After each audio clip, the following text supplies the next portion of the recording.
Queridos, vamos abrir a palavra de Deus na carta de Paulo aos Efésios, capítulo 6. Estamos chegando ao final desta carta, que nós começamos o ano passado a fazer a sua exposição. Hoje nós veremos o que nos ensina o apóstolo Paulo a respeito da batalha espiritual que os cristãos enfrentam contra Satanás. Efésios capítulo 6, do verso 10 até o verso 20. Ouçamos a leitura da palavra de Deus. Quanto ao mais, sede fortalecidos no Senhor e na força do seu poder. Revesti-vos de toda a armadura de Deus, para poderdes ficar firmes contra as ciladas do diabo. Porque a nossa luta não é contra o sangue e a carne, e sim contra os principados e potestades, contra os dominadores deste mundo tenebroso, contra as forças espirituais do mal nas regiões celestes. Portanto, tomai toda a armadura de Deus, para que possais resistir num dia mau, e depois de terdes vencido tudo, permanecer inabaláveis. Estai, pois, firmes, cingindo-vos com a verdade e vestindo-vos da couraça da justiça. Calçai os pés com a preparação do evangelho da paz, embraçando sempre o escudo da fé, com o qual podereis apagar todos os dardos inflamados do maligno. Tomai também o capacete da salvação e a espada do Espírito, que é a palavra de Deus. Com toda oração e súplica, orando em todo o tempo no Espírito, e para isso vigiando com toda perseverança e súplica por todos os santos. E também por mim, para que me seja dada no abrir da minha boca a palavra, para com intrepidez fazer conhecido o mistério do Evangelho, pelo qual sou embaixador em cadeias, para que em Cristo eu seja ousado para falar, como me cumpre fazê-lo. Até aqui a leitura da palavra de Deus. Vamos orar e pedir que o nosso Deus nos dê compreensão na sua palavra e que através dela Ele supra todas as nossas necessidades. Ó Deus, nós pedimos que Tu envies o Teu bendito Espírito Santo para aplicar a Tua palavra e a exposição dela ao coração dos Teus filhos e filhas nesta noite. Nós precisamos ser instruídos a respeito destas verdades aqui reveladas, Senhor. Nós queremos orar também por aquelas pessoas que aqui estão essa noite e que ainda não compreenderam a sua profunda necessidade de arrependimento e fé em Cristo Jesus para perdão e salvação. Pedimos, Pai, que esse momento, portanto, traga glória ao Teu nome e edificação para o Teu povo, alegria para todos nós. É o que pedimos em nome de Jesus. Amém. O apóstolo Paulo está chegando ao final da carta que ele escreveu à igreja de Éfeso. Nos 3 primeiros capítulos, como vocês se lembram, ele falou a respeito dos privilégios dos cristãos. O que é que significa ser cristão? Ele falou da igreja, como Deus desde a eternidade elegeu e predestinou de entre a humanidade perdida aqueles que Ele quis. Como Jesus Cristo veio ao mundo morrer por estas pessoas e ofereceu na cruz um sacrifício eficaz por elas. E como o Espírito Santo, pela pregação da palavra, chama estes eleitos de Deus através da história, formando um corpo que é a igreja, que é composto de judeus, gentios, pessoas de todas as raças, homens e mulheres, pobres e ricos, cultos e não educados, todos aqueles que professam o nome de Jesus como seu Senhor e Salvador. Isso ele nos ensina dos capítulos 1 até o capítulo 3. Depois ele passou a falar, ele falou primeiro dos deveres, ele passa a falar primeiro dos privilégios e agora ele fala dos deveres. De que maneira nós, que fomos alcançados pela graça de Deus no Evangelho, devemos viver aqui nesse mundo? Ele fala da necessidade da unidade da igreja, ele fala sobre os dons espirituais, ainda no capítulo 4, que Deus deu à igreja para a sua edificação. Depois ele fala sobre santidade, como nós devemos nos separar do pecado, nos despindo do velho homem e nos revestindo do novo homem em Cristo Jesus, até chegar no capítulo 5, onde ele nos orienta a procurar uma vida cheia do Espírito Santo. E a partir daí ele expõe como essa vida no Espírito está ligada ao casamento, à criação dos filhos e à sociedade, ao trabalho dos empregados e também ao trabalho dos patrões. Foi isso que nós vimos até domingo passado. E agora Paulo termina a sua carta advertindo os seus leitores, os cristãos de Éfeso, e também a nós também, de que não será fácil viver nesse mundo os privilégios de sermos filhos de Deus, e também não será fácil obedecer a Deus, fazer aquilo que Ele manda na família, na sociedade, no casamento, no relacionamento de uns para com os outros e na nossa vida pessoal. Porque há inimigos poderosos, há seres poderosos, mais fortes do que nós, que se opõem a Cristo e à sua igreja e que estão em constante conflito para nós. Por isso que Paulo deixou para tratar desse assunto no final da carta, para dizer: tudo isso que eu expus, os privilégios de ser cristão e os deveres de ser cristão, eles não serão exercidos por vocês aqui nesse mundo sem dificuldade. Vocês enfrentarão obstáculos, e o maior de todos é exatamente o diabo e seus anjos, os demônios, os dominadores desse mundo tenebroso. Existe uma guerra espiritual acontecendo, forças maiores do que nós, que procuram nos impedir de desfrutar plenamente tudo aquilo que nós temos em Cristo Jesus, e que procuram também impedir que nós vivamos de acordo com as orientações que Deus nos deu. É por isso que Paulo inicia essa última sessão dizendo no verso 10, quanto ao mais. Ou seja, falei isso. Agora, resta só dizer uma coisa. E aí ele introduz esse assunto, que é o assunto da batalha espiritual. Historicamente tem havido duas posturas da igreja com relação a esse conflito. Há aqueles que minimizam esse conflito. Eu tive um professor lá na Holanda, nos meus estudos, que não acreditava que existia diabo. Ele achava que o diabo era uma personificação do mal. É um mito, uma lenda. As pessoas ficavam preocupadas com a questão do mal e como é que os seres humanos podem ser tão perversos que imaginaram que haveria um ser que é a encarnação da maldade, assim como Deus é a encarnação de todo o bem, deveria haver um outro ser que era a encarnação da maldade. Então, o diabo seria um construto da mente humana em procura de respostas para o mal que há no mundo. E esse pessoal, sem dúvida, influencia e tem influenciado muito o pensamento de determinadas igrejas, porque tem muita gente que diz que acredita que o diabo existe, mas vive como se ele não existisse. Vive como se não houvesse de fato um tentador, como se não houvessem armadilhas espirituais e a ação demoníaca por detrás de determinados comportamentos humanos. Por outro lado, na outra opção, você encontra o oposto. Pessoas que valorizam tanto a existência do diabo e a ação de Satanás, que se Deus tirasse o diabo do mundo, eles não saberiam o que fazer. Tem pastor que o ministério deles gira em torno do diabo. Se Deus levasse o diabo, eles iam perder o emprego, porque eles não sabem fazer outra coisa senão expulsar demônio, repreender demônio, amarrar demônio, quebrar maldição hereditária. Não sabe fazer mais nada. Então é um outro extremo também. Ambos os extremos são perigosos, tanto aquele que não reconhece a atuação desses seres espirituais na existência humana, como também o outro lado que supervaloriza esses poderes e atribui tudo que existe de ruim e de mal, tudo aquilo que não presta no mundo é atribuído então à ação desses seres. Eu penso que o apóstolo Paulo pode nos trazer a sobriedade aqui, quando nós estudarmos o que ele nos diz e entendermos em que é que consiste de fato essa batalha espiritual, essa luta. E eu quero então chamar a sua atenção para o que ele nos diz aqui nessa passagem ao final da carta aos Efésios. O meu objetivo é que Deus nos instrua para que nós estejamos prontos para esse conflito diário e interminável que irá até o dia da vinda do Senhor Jesus. A passagem começa com a ordem de Paulo para que os cristãos se fortaleçam na pessoa de Cristo e no seu poder. Verso 10. Quanto ao mais, sede fortalecidos no Senhor e na força do seu poder. Esse fortalecimento que Paulo deseja aqui é que nós nos apossemos ou sejamos fortalecidos com a mesma força que Cristo tem.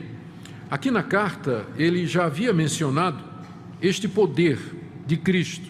No capítulo 1 a partir do verso 20, ele diz que Deus ressuscitou o Senhor Jesus e o fez assentar à sua direita nos lugares celestiais, acima de todo principado e potestade, poder e domínio e de todo nome que se possa referir, não só no presente século, mas também no vindouro.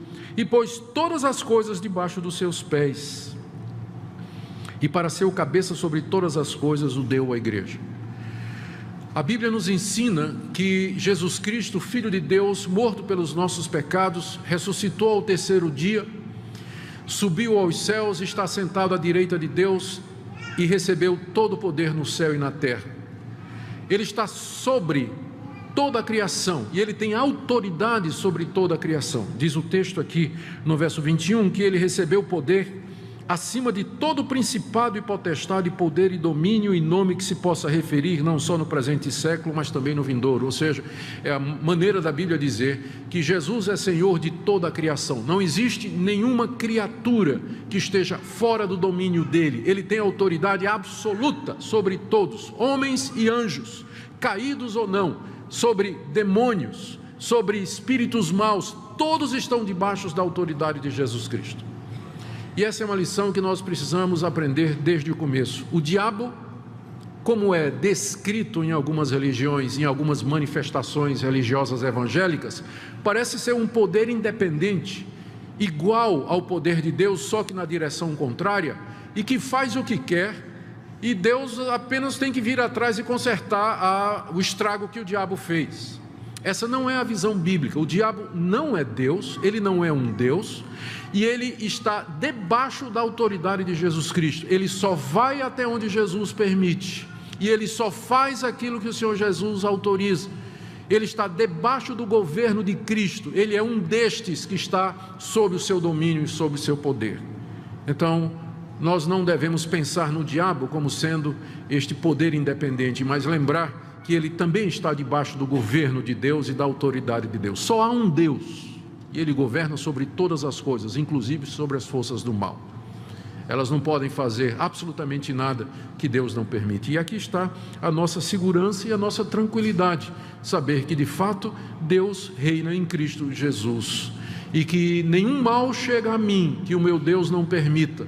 E se eu sou tentado, eu sou tentado apenas até o ponto em que eu possa suportar, diz o apóstolo Paulo, e que Deus não permitirá que essa tentação seja acima das minhas forças. Foi o que Jesus disse a Pedro, e foi o que Deus disse a Satanás quando este queria tentar a Jó. Vai, Deus disse, mas tem limite, você só vai até aqui. Então é bom saber que nós estamos num universo onde o poder supremo e maior é de um Deus bom, sábio, justo e verdadeiro, e o mal não triunfará. Então, quando Paulo diz aqui, revistam-se do Senhor e da força do seu poder, ele está dizendo exatamente isso, que o Senhor Jesus tem todo o poder no céu e na terra, e nós aqui nesse mundo temos que nos unir a Ele, unidos a Ele. Nós, revestidos desse poder que Ele tem, nós podemos aqui viver nesse mundo, enfrentando os males que nos cercam e todas as tentações. E Paulo ilustra o que ele está dizendo com a figura de uma armadura no verso 11. O que é que significa ser fortalecido no Senhor? Será que tem uma ilustração que nos ajuda a compreender esse revestimento de poder que nós precisamos da parte do Senhor Jesus? Paulo no verso 11 diz a mesma coisa, mas usando agora a figura de um soldado completamente armado. Ele diz: revesti-vos de toda a armadura de Deus. Paulo descreve aqui o cristão como um soldado na sua completa armadura e pronto para a guerra. A armadura representa Cristo e o seu poder, e nós nos revestimos da armadura. A armadura serve de proteção para o combate. Ela traz os diversos elementos que Paulo vai descrever a partir do verso 14. Mas a ideia aqui do cristão preparado para a batalha é tirada pelo apóstolo Paulo, provavelmente do livro de Isaías, onde Deus é descrito como um guerreiro completamente armado que sai para o combate. Ou talvez Paulo não precisava ir tão longe quanto o Antigo Testamento. Quando ele escreveu essa carta, ele estava preso em Roma. E como ele era um preso político, e que ele havia conseguido prisão domiciliar, ele estava numa casa alugada. Então nós sabemos de outras fontes que os presos políticos que conseguiam morar numa própria casa enquanto aguardavam o julgamento do imperador, eles tinham um soldado da guarda pretoriana acorrentado a ele, para não fugir.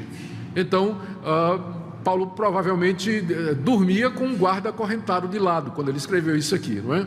Um guarda da corte pretoriana, que era exatamente a guarda pessoal do imperador. Então Paulo não precisava nem ir para o Antigo Testamento. Ao lado dele havia a figura do soldado armado, que talvez inspirou isso que ele falou aqui. Ele podia tanto usar o Antigo Testamento quanto essa inspiração. Ao lado dele estava então a figura que bem ilustra o que ele está dizendo aqui. Ele concebe a vida cristã como uma guerra, e agora ele olha para o cristão e descreve o cristão como um soldado. Isso aqui é muito bom para nós termos cuidado em pensar que a igreja é um grande hospital onde que sua tarefa é cuidar dos feridos. Essa metáfora é muito difundida entre os evangélicos, não é? A igreja é um grande hospital e aí lá as pessoas vão lá para serem curadas das suas necessidades. É verdade, mas é curioso que nenhuma vez na Bíblia a metáfora do hospital é usada para descrever a igreja. Sabe quais são as metáforas prediletas no Novo Testamento para descrever a igreja? Um exército, armas, armadura, combate, guerra. Então, é claro, nós vamos à igreja porque nós queremos perdão, nós queremos cura, nós queremos reconciliação, nós queremos ser libertos da nossa culpa, do nosso mal, mas não para aí. Porque, na verdade, se você é de Cristo, você faz parte desse exército, você é um guerreiro, você está em combate, você está em conflito, há uma guerra acontecendo. E você precisa, para enfrentar essa guerra, se revestir da armadura de Deus, que é o poder do Cristo ressurreto. Revestivos de toda a armadura de Deus. Essa é a figura que Paulo usa para explicar a necessidade que nós temos de estar preparados para enfrentar essa guerra tremenda. Ele nos dá algumas causas em seguida para que nós tomemos a armadura de Deus ou nos revistamos do poder do Senhor Jesus. A primeira está no final do verso 11. Revestivos de toda a armadura de Deus para poderdes ficar firmes contra as ciladas do diabo. Aqui ele introduz o nosso inimigo, que ele chama de diabo.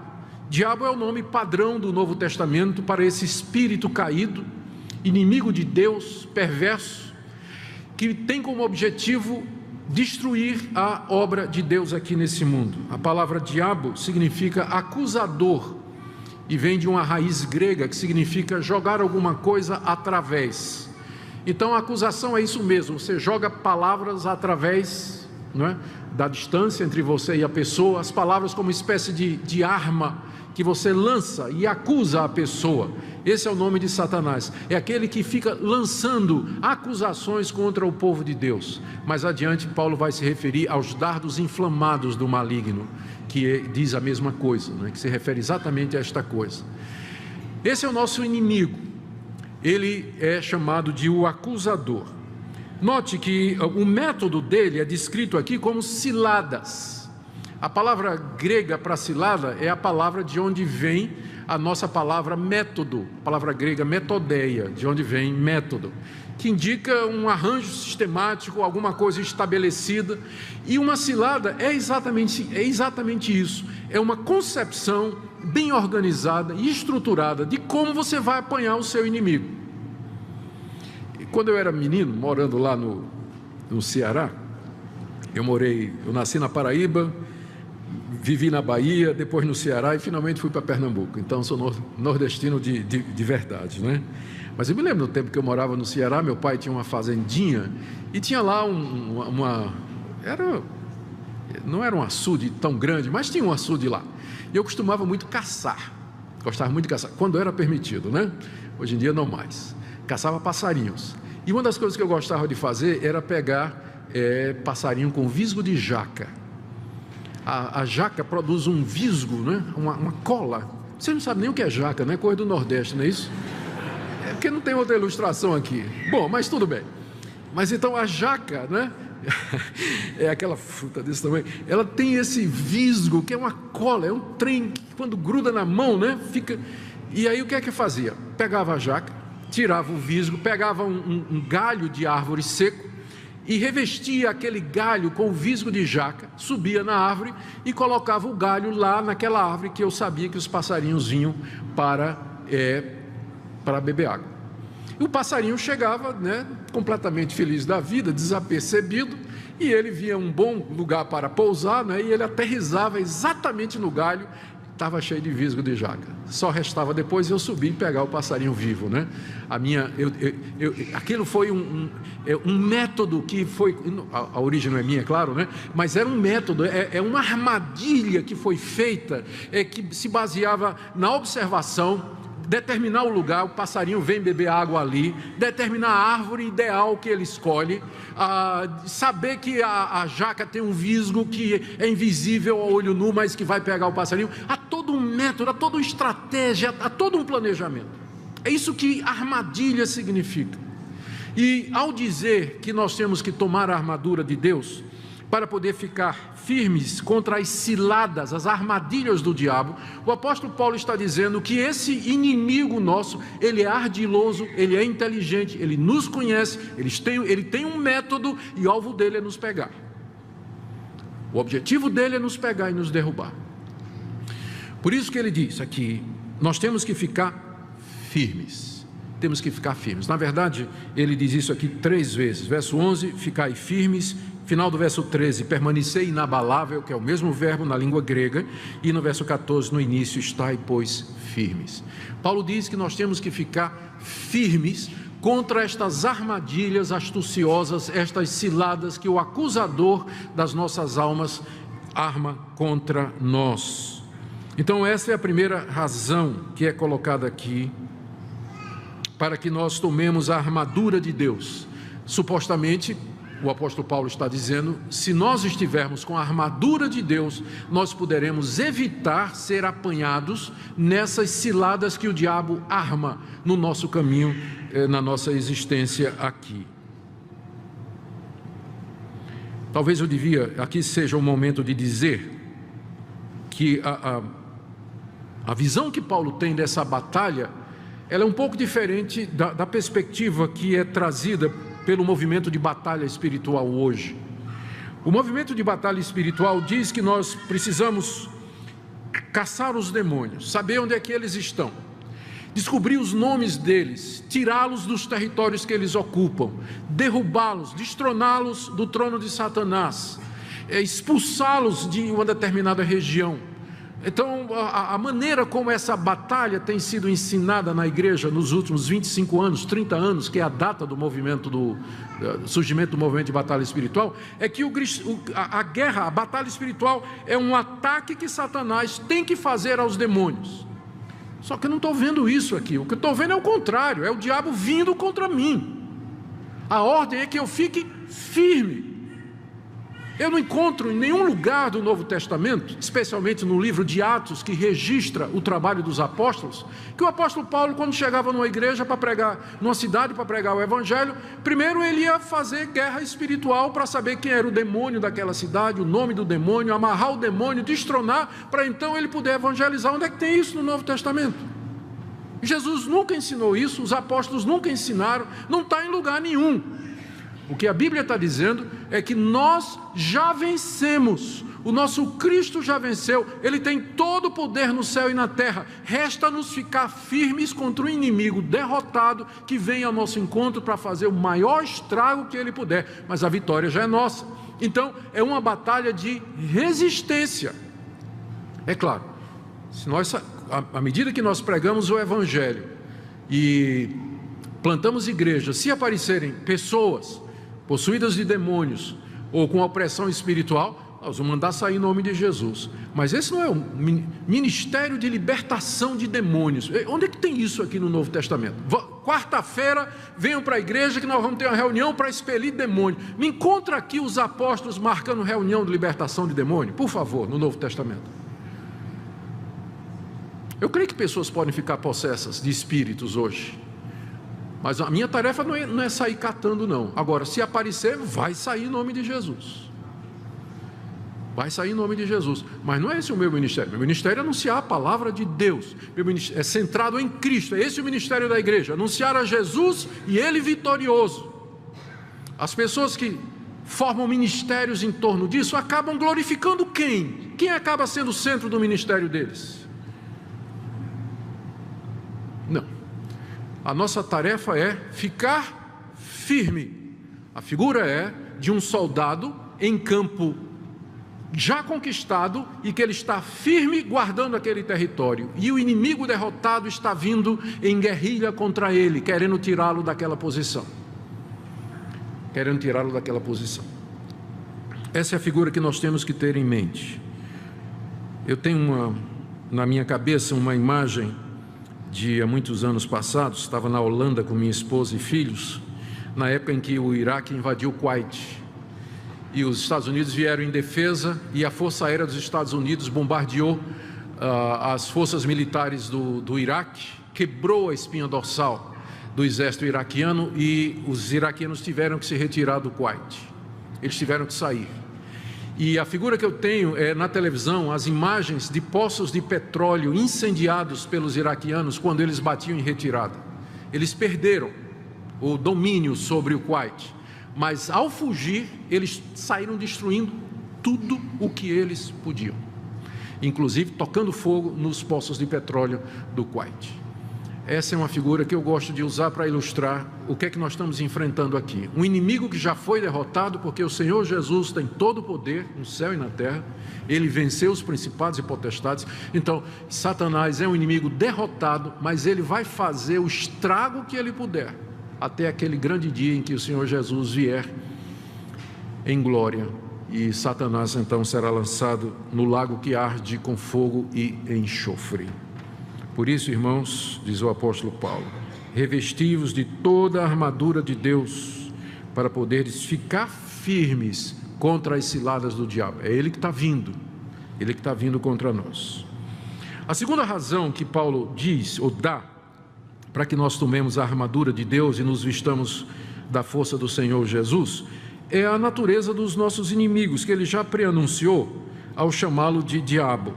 Mas no verso 12 ele explica: porque a nossa luta, revestivos da armadura de Deus, porque a nossa luta não é contra o sangue e a carne, e sim contra os principados e potestades, contra os dominadores desse mundo tenebroso, contra as forças espirituais do mal nas regiões celestes.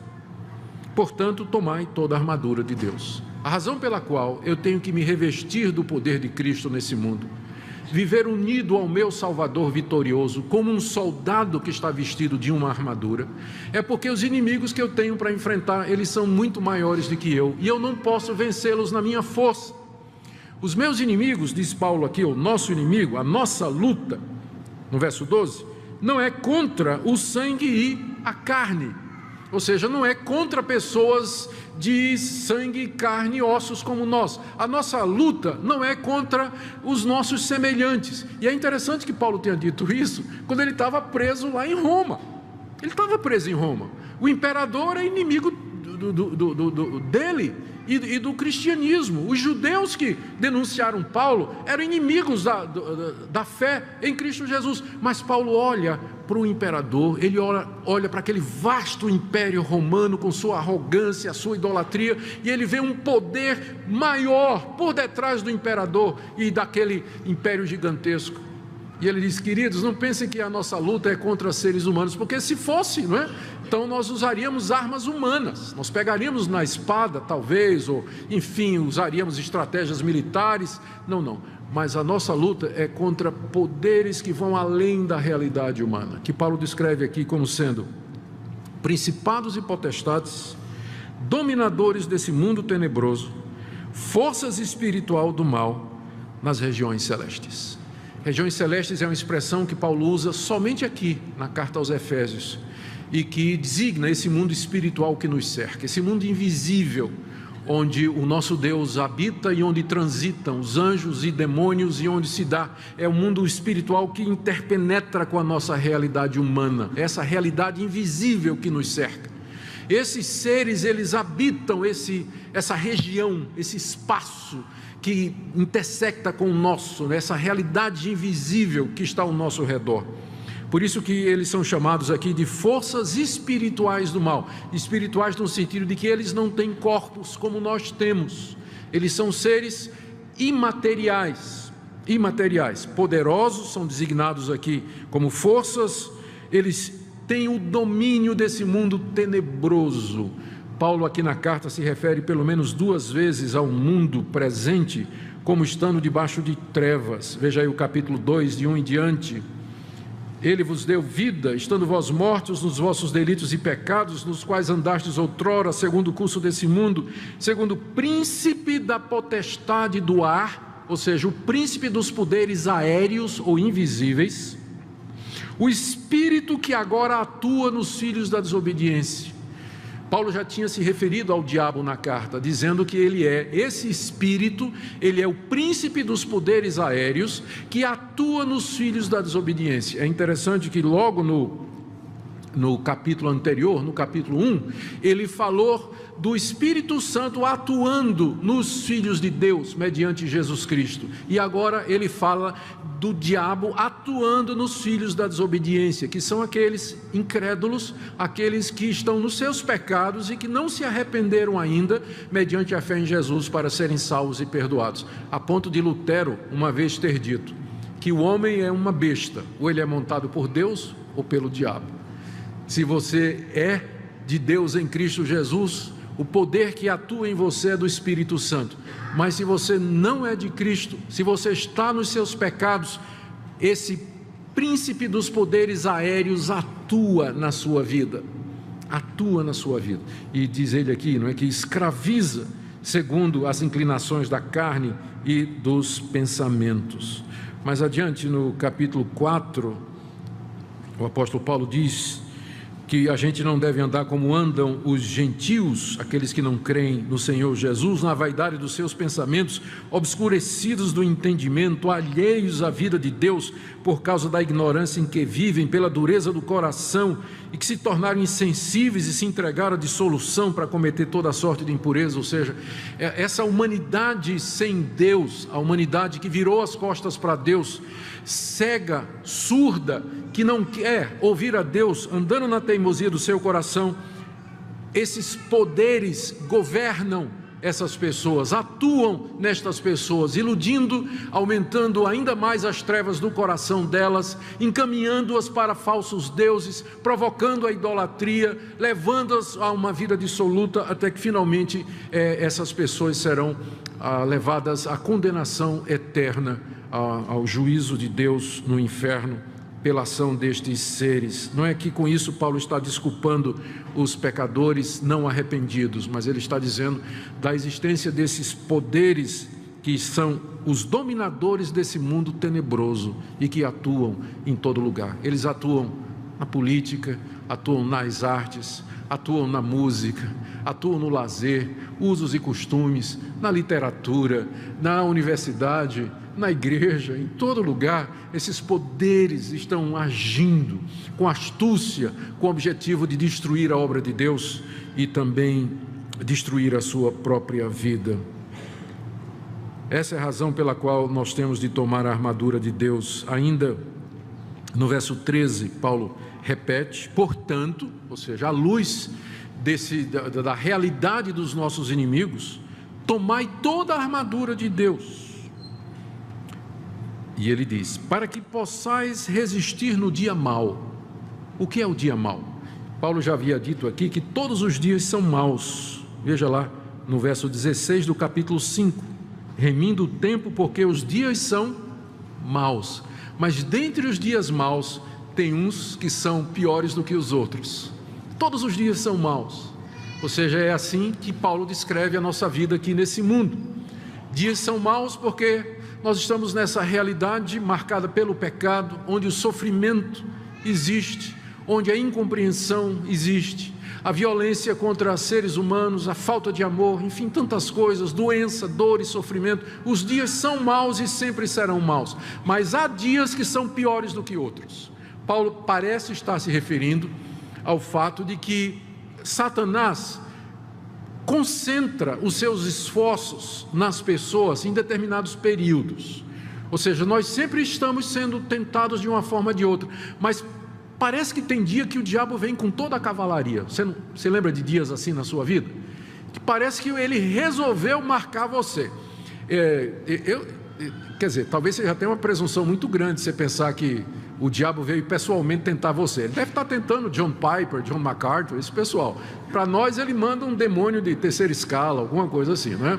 Então é muita pretensão sua pensar que Satanás em pessoa está tentando você. Ele está tentando esse pessoal lá. Mas, porque ele não é onipresente, né? Satanás não é onipresente, ele não está em todo lugar ao mesmo tempo. Mas ou ele ou uma secla dele, parece que concentra. Tem dia que você tem a impressão que todas as forças do inferno se levantaram contra você. Aquela confusão mental, aquelas trevas, aquela angústia. E esse dia, na verdade, ele pode durar semanas, pode durar meses, pode durar anos até, em que você está sob profunda opressão, angústia, dificuldade, tentação. Eu uso como ilustração um período que eu acho que foi o dia mau da minha vida. Eu já tive vários, mas esse aqui foi quando nós estávamos na Holanda. Eu estava estudando para terminar o meu doutorado, estava com a Minka e com as crianças, e o professor que era o meu orientador lá na Holanda, ele era um ateu, não acreditava em nada. E quando ele soube que eu estava vindo da Universidade de Westminster, nos Estados Unidos, que é uma universidade muito conservadora, ele resolveu acabar com a minha fé. E aí, como ele estava me orientando, ele passou então uma lista de livros que eu tinha que ler. E aí você imagina tudo quanto é de ateu e liberal que eu tive que ler durante 1 ano e meio para poder fazer trabalhos para esse professor. Eu comecei a ler, e olha que eu já era um crente maduro, já era professor, já era pastor, já tinha dado aula no seminário, era um crente maduro já. Comecei a ler, e comecei a ler, e gente, de repente, eu comecei a perceber alguma coerência, né? Que aquele pessoal estava dizendo, e aí de repente a dúvida começa a entrar no coração. Será que é verdade o que esse pessoal está dizendo? E aí entrou dúvida no meu coração, a ponto de que eu comecei a questionar a própria existência de Deus, e aquilo me paralisou.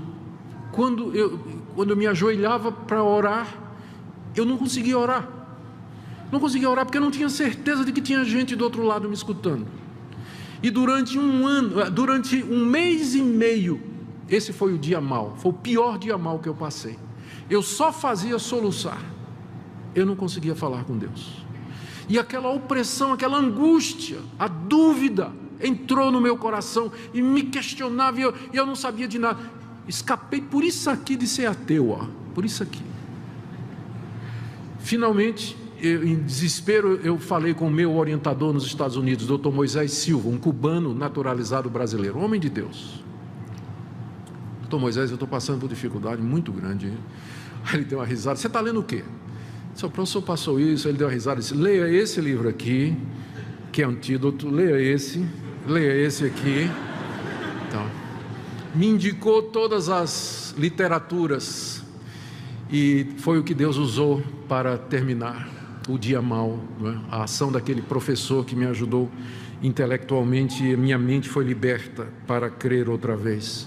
Mas durante 1 mês e meio, eu experimentei as angústias e as trevas da incredulidade como nunca eu tinha experimentado em minha vida. E hoje eu agradeço a Deus que me preservou, porque, como eu disse a vocês, eu cheguei muito perto de perder a confiança na palavra de Deus e na Escritura. Por isso diz aqui: tomai toda a armadura de Deus, para que possais resistir no dia mau. Eu creio que eu só resisti porque eu sou crente mesmo, né? Sou convertido de verdade, e a graça de Deus, né? Lá no íntimo eu não conseguia fugir de Deus, né? Não conseguia virar as costas para Deus, não tinha certeza de que Ele existia, mas também não tinha tanta certeza assim a ponto de dizer: eu vou virar minhas costas agora, né? Ele me segurou durante esse tempo. Há um dia mau que é diferente para cada pessoa. Talvez um sofrimento, uma doença, um relacionamento, um problema sem solução, não tem luz no fim do túnel, Mas para enfrentar esse dia e continuar crente, você precisa estar revestido da armadura de Deus, da força do Senhor Jesus e da glória do seu poder. A última razão que ele coloca aqui para que nós tomemos a armadura de Deus, está no final do verso 13. Para depois de termos vencido tudo, permanecer inabaláveis. O alvo de Deus é que nós fiquemos inabaláveis aqui nesse mundo. Nós podemos sofrer ataques, nós podemos passar por momentos difíceis, como este que eu descrevi para vocês. Eu sei que você poderia contar também uma experiência, mas o alvo de Deus é que nesse mundo mau, cheio de dias maus e do dia mau, você possa passar por ele e permanecer crente, permanecer fiel a Deus. E por essa razão, você precisa se revestir do Senhor Jesus e da força do seu poder, como um soldado veste a sua armadura para ir para o campo de batalha. A gente vê com tristeza cristãos completamente descuidados, que começam o seu dia ou vão para a batalha do dia a dia, sem buscar a Deus, sem oração, sem comunhão com Deus, sem meditação na palavra de Deus, não tomam nenhuma atitude.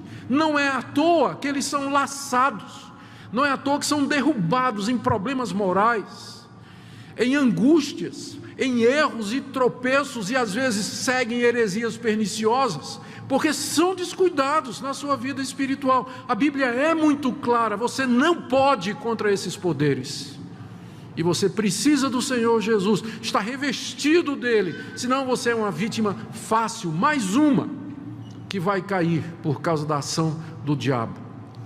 Ele sabe exatamente as suas fraquezas e vai colocar no seu caminho aquilo que lhe atrai e lhe seduz, e você vai pousar como um passarinho naquele pé de árvore favorito, sem saber que ali está a armadilha que vai lhe ferrar e vai lhe segurar e vai destruir a sua vida. Portanto, irmãos, tomemos toda a armadura de Deus para vencer tudo e permanecer inabaláveis.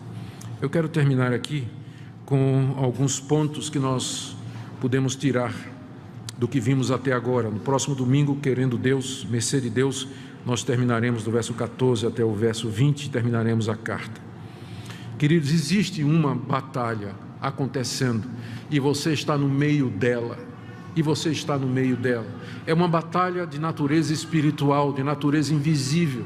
É uma luta pela sua mente, é uma luta pelo seu coração. Estão errados aqueles que pensam que o alvo do diabo é tirar o teu emprego, tirar a tua saúde, tirar a tua prosperidade. É um erro essas pessoas pensarem que esse é o objetivo principal do diabo.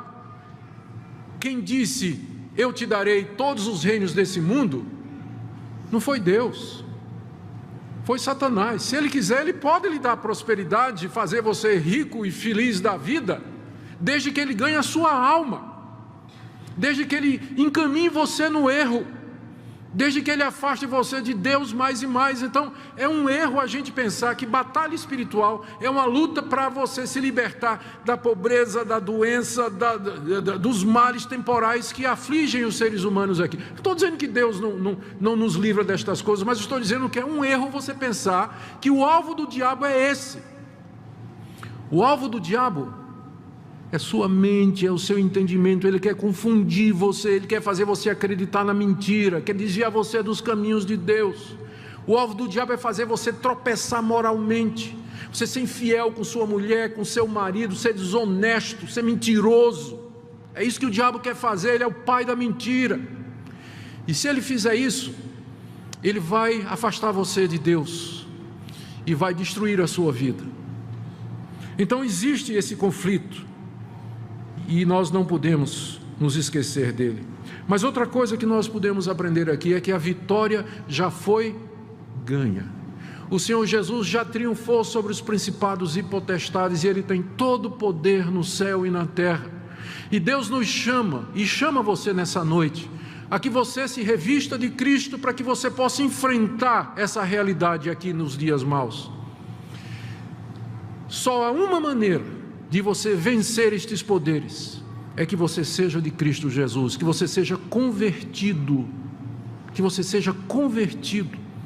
que você de fato nasceu de novo, que você se arrependeu dos seus pecados, que o Espírito Santo mora em você e Cristo é o seu Senhor e Salvador, senão você está à mercê desses poderes. E ele vai iludir você e vai enganar você. E depois da sua morte você vai para onde ele irá. A Bíblia descreve como sendo o lago de fogo e enxofre, onde o seu tormento nunca cessa e que foi preparado para o diabo e seus anjos. Ele sabe que ele está indo, mas ele quer levar o maior número possível de pessoas com ele. Só tem uma maneira de você vencer esses poderes, é você se submeter ao Senhor Jesus, renunciar aos seus pecados e dizer: Senhor, eu creio em Ti como meu Senhor e Salvador, e eu quero viver para a Tua glória, e diariamente tomar esse poder de Cristo na sua vida como um soldado veste uma armadura, se preparando para a batalha. De outra forma, você não tem como enfrentar esses poderes. Se você está aqui essa noite e ainda não tem certeza disso, de que você pertence a Jesus, eu quero lhe convidar que nessa noite seja a noite em que você diga: sim, Senhor, eu quero crer. Nessa noite eu quero entregar a minha vida àquele que venceu. Essa noite eu renuncio a mim mesmo, aos meus pecados, e eu confio no Senhor Jesus como meu Senhor e Salvador. Você pode fazer isso diretamente para com Deus, dirigir-se a Deus em oração. A palavra de Deus nos diz que Ele não rejeita o coração quebrantado e que Ele escuta a oração daquele que está humilde aos seus pés. Talvez você seja crente, está aqui essa noite, mas caiu, você errou, você desobedeceu a Deus, você fez o que não devia. E você está agora caído, você sabe disso, a sua consciência lhe diz isso, as outras pessoas dizem isso, você sabe que você pecou, mas mesmo que a palavra de Deus descreva a igreja e a vida cristã como um conflito constante, isso não quer dizer que esse conflito e essa vitória e essas batalhas, elas são ganhas constantemente. Há momentos em que nós falhamos, há momentos em que nós caímos. Davi caiu, Pedro caiu, Moisés falhou, o profeta Elias falhou. Há tantos outros homens de Deus na Bíblia que infelizmente fracassaram num determinado momento. Mas o que é comum a todos eles é que eles se levantaram. Eles não ficaram caídos, eles não desertaram o exército, eles não foram embora. Mas eles se levantaram melhores, mais experientes, mais preparados, mais prontos para o combate, conhecendo mais a eles mesmos e também o inimigo. E é o que eu queria que você fizesse nessa noite. Qualquer que seja o erro em que você caiu, que você se volte para Deus pedindo perdão e dizendo: Deus, eu quero confessar que eu errei, que eu fui negligente, que eu abandonei a armadura de Deus, mas eu quero recomeçar a minha vida. Eu quero recomeçar a minha vida, quero pedir perdão, e nessa noite eu digo ao Senhor: eu vou procurar as pessoas que estão envolvidas no meu erro, vou colocar a minha vida em ordem, e vou diariamente, a partir de agora, tomar a armadura de Deus, diariamente, me revestir do Senhor Jesus, pela oração, leitura da palavra, meditação, tirando tempo para o Senhor. Eu tenho certeza que o Senhor Jesus está pronto para levantar qualquer soldado ferido, porque Ele nos ama e se deu na cruz por nós. Que hoje à noite seja o dia de vitória e libertação para você. Oremos. Senhor Jesus, Tu tens todo o poder no céu e na terra. Nós agora nos prostramos diante de Ti e Te adoramos como aquele que venceu. Venceu a morte, venceu o inferno, venceu Satanás, venceu o mundo. E nós pedimos agora, Senhor, que Tu nos fortaleças no Teu poder. Senhor, se há alguém aqui essa noite que ainda não está debaixo da Tua autoridade, não foi lavado no Teu sangue, não experimentou ainda o perdão, que seja a noite da salvação e da libertação. Pedimos também pelos Teus filhos e filhas que aqui estão nessa noite, que estão sendo negligentes, que não têm tempo para ter comunhão contigo, para ler a Tua palavra, para orar, gastar tempo precioso na Tua presença. Senhor, desperta-os nessa noite. Aos que já foram laçados pelo diabo, queira libertar, Senhor. E livra-nos do mal, não nos deixes cair nas astutas ciladas do diabo, mas nos preserve inabaláveis para o Teu reino. É o que nós pedimos em nome de Jesus.